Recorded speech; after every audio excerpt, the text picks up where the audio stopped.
Being an average student like myself, I usually only expect average grades. And sadly, because of the way that grading system's been set up now, an average grade is a C plus, which isn't really that good when it comes to my final report card. But really thinking about it, a C plus isn't bad like an F is, or good like an A is. It is genuinely just average. And that's a lot, and that's a very good score to give to average people. So, when I was asked the question of what grade would I give the Biden administration in 2023, I would have to say it's a C plus. First, because they did a lot of good things, and second, because they did a lot of bad things. So let's go over both. First, looking at the good things that the Joe Biden administration did during 2023. First, from CNBC in 2023, one of the best things that President Joe Biden did was his meeting with Xi Jinping that set a historic landmark in terms of relations between China and the United States. Now, these two countries have been building in tensions for years now, and it has recently peaked. However, by communicating over things such as military communication, inter-regional conflict, as well as the state of Taiwan, a lot of problems were put to rest or at least talked about to ensure that there would be a good pathway to peace in the future. One of the next best things that Joe Biden did in 2023 was again his continued support for Ukraine.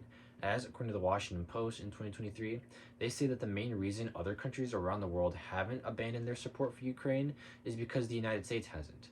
Whereas a lot of countries have abandoned Ukraine and their monetary support for the country because, again, the country hasn't really shown much progress in taking back the fight to Russia in the past 2 years that the war has begun, and that the past 2 years that the war has been going on.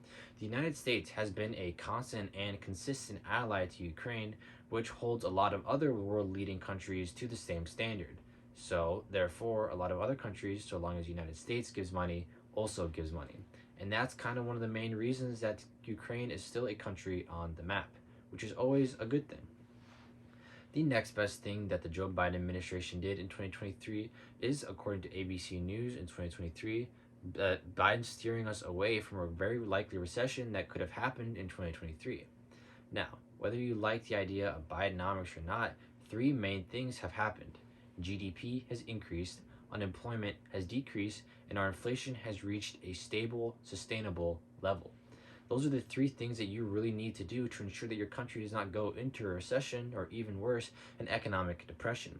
And therefore, with Joe Biden doing these things, he steered us out of the way of a very heavy-handed recession that a lot of economic predictionists saw coming in 2022.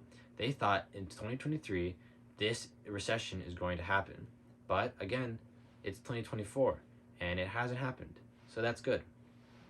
However, not everything that Joe Biden did in 2023 was a good thing. So let's look at the bad things. According to the AV Press in 2023, during 2023, the United States saw one of the highest amounts of illegal immigrants coming into the United States. The main problem with this issue isn't so much over immigration, but rather Joe Biden's inability to work with Congress. This is because Joe Biden has again been unwilling to cooperate with Congress on passing a new border defense bill, and instead vetoing and discouraging a lot of their efforts to try and do so. Again, this is not one of those situations where it's about who's right and who's wrong. It's looking at the precedent that Joe Biden is setting.